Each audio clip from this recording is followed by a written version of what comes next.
Hey everyone, week 2 here. We are going to start with our week 2 craft, which is going to be making bread. This is linked to our riddle, so make sure you tune in for that. And let's dive in. We're going to be making some regular white bread today, and we might leave it in the oven too long to burn, just like Peta does, to give it to Katniss. So let's dive in.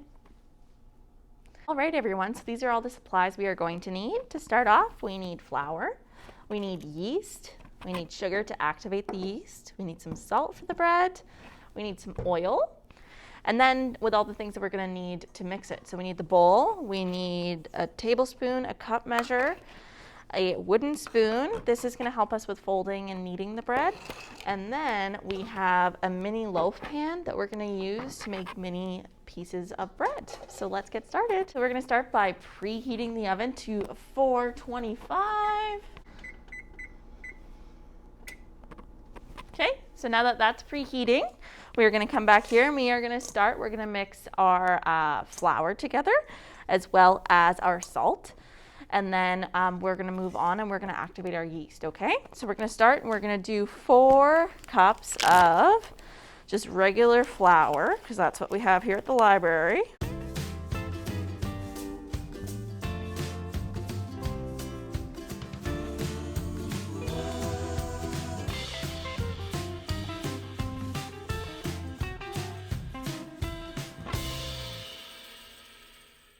Here's some salt.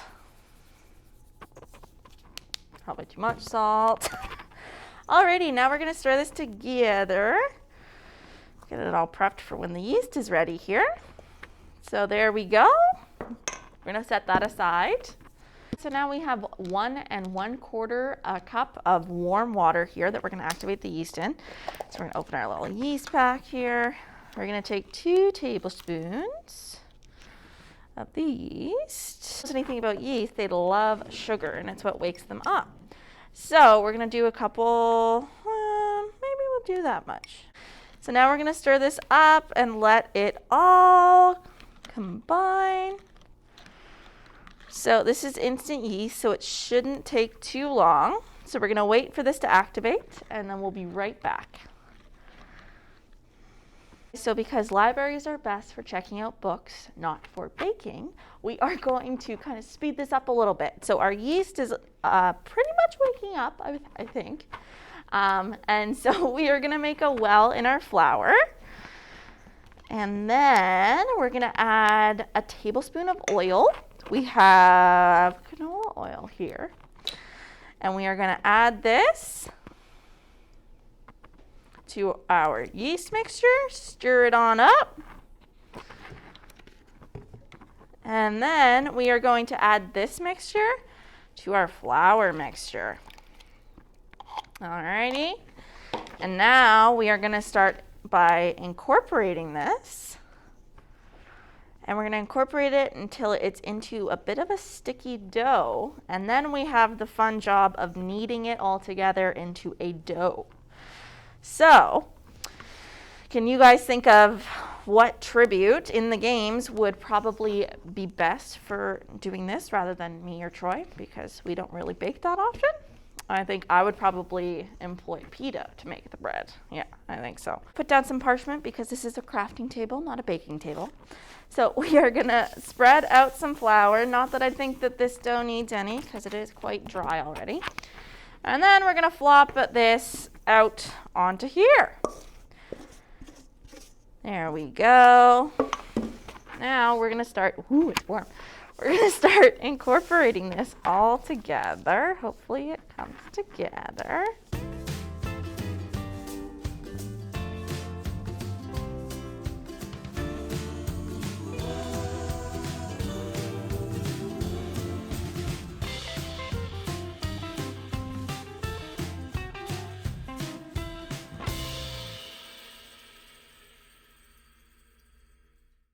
That we have kneaded out our bread a little bit. We're going to add a little bit of oil to this pan and we're going to kind of move it around. Alrighty, and then we're going to add this in here. I'm going to kind of cover it. All right, and then we are going to cover this with a tea towel. We're going to put it in a nice warm place, and we are going to let that sit for about 2 hours. Now, because we are trying to make really bad looking bread, because we are acting like we are in the seam in District 12, we are not going to let it raise for that long. We're going to let it sit for like maybe 5 to 10 minutes. I'm sorry.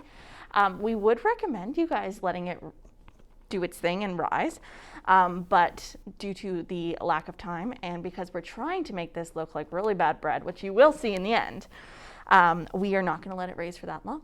So we'll be right back in about 5 to 10 minutes, and then we're going to get it all prepped into our pan. So into the next step, we have this. It's just finished rising. We have a piece of parchment here. We have our little dough cutter thing here. We are just going to oil this pan. So I'm going to add a little bit of oil.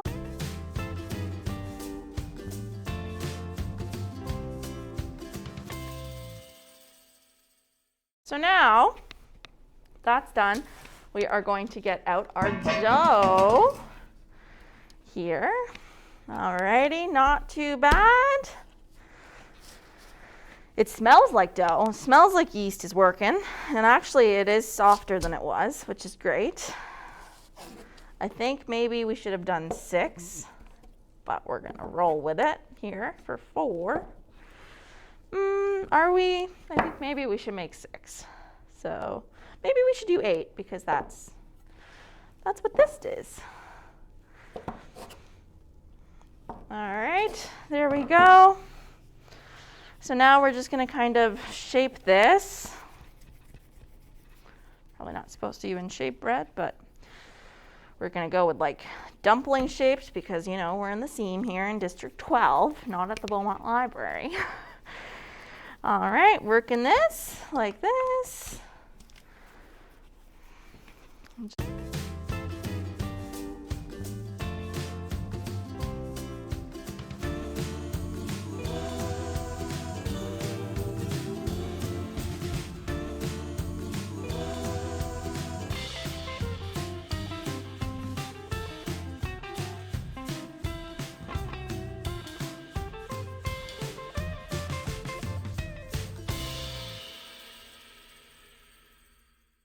All formed here.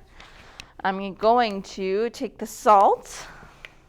We're just gonna put a little bit on the top. Oh, a bit much, Megan. Give it a little bit of taste to go along with Greasy Say's special soup. Okay, so there we go. So now we have our 8 little mini doughs here.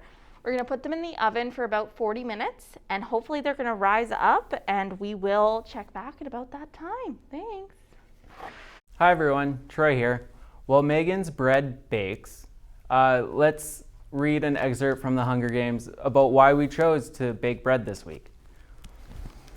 On the afternoon of my encounter with Peter Malark, the rain was falling in relentless, icy sheets. I had been in the town trying to trade some threadbare old baby clothes of Prim's in the public market, but there were no takers. Although I had been to the Hob on several occasions with my father, I was too frightened to venture into that rough, gritty place alone. The rain had soaked through my father's hunting jacket, leaving me chilled to the bone. For 3 days, we'd had nothing but boiled water with some old dried mint leaves I'd found in the back of the cupboard. By the time the market closed, I was shaking so hard I dropped the bundle of baby clothes in a mud puddle. I didn't pick it up for fear I would keel over and be unable to regain my feet. Besides, no one wanted those clothes.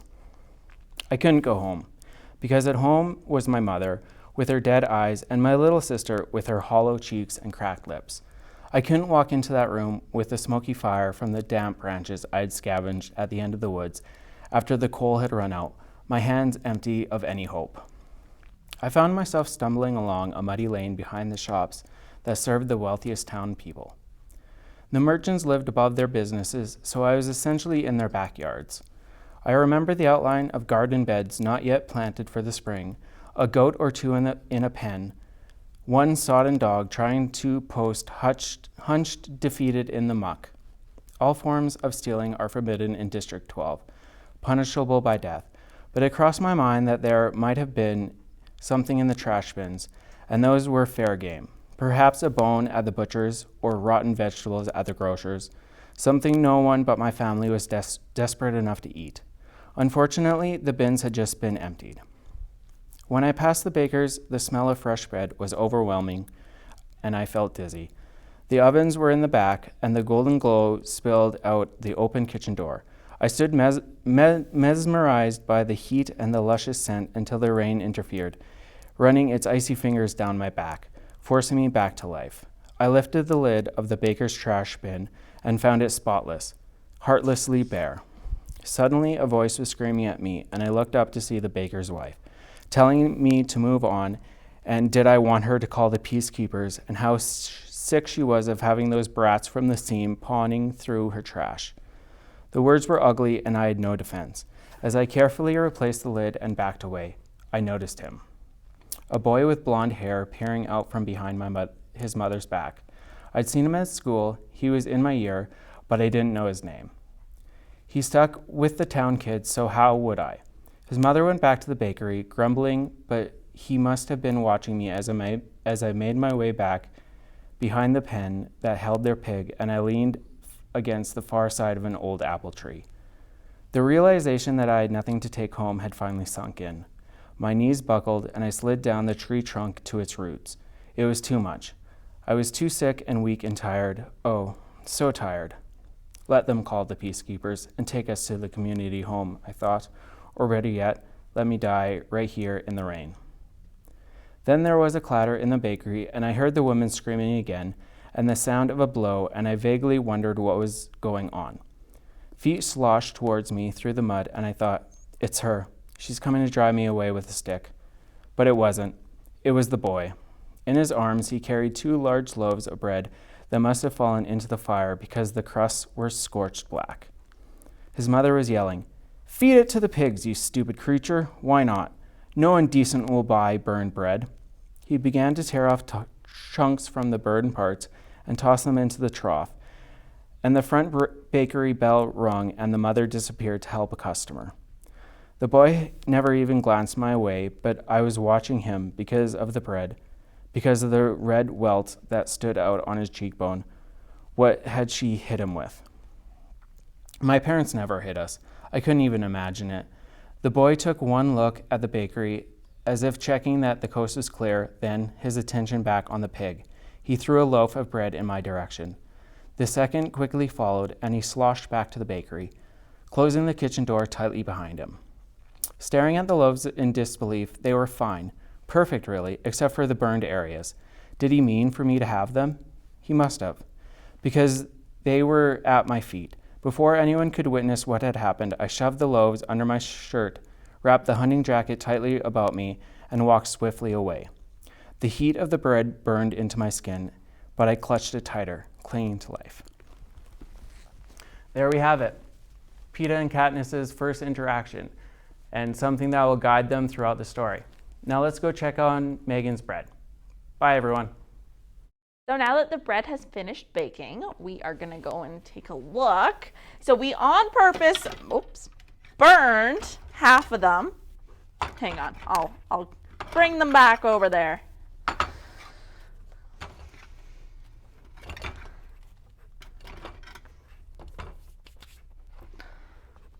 Okay, so this is our burnt bread, just to be like pita. And then here we have some edible bread. So let's break open one of these ones. So it's like a little dinner roll, I guess. We're gonna pull it, and wow, look at that steam. It's cooked in the middle, which is a great sign. So yeah, some bread baked. And now this is more so like the bread that Katniss would likely be eating with her family, especially after that excerpt that Troy just read. So let's try and break it. So we break it. It is slightly edible in the middle, but it's definitely burnt. And the bread that Katniss would have been eating probably was even more burnt because it went directly into fire and not just in the oven. Alrighty, well, thanks again for tuning in to this episode and week number 2 of our Hunger Games scavenger hunt, and we hope to see you next week. Good luck with your riddle.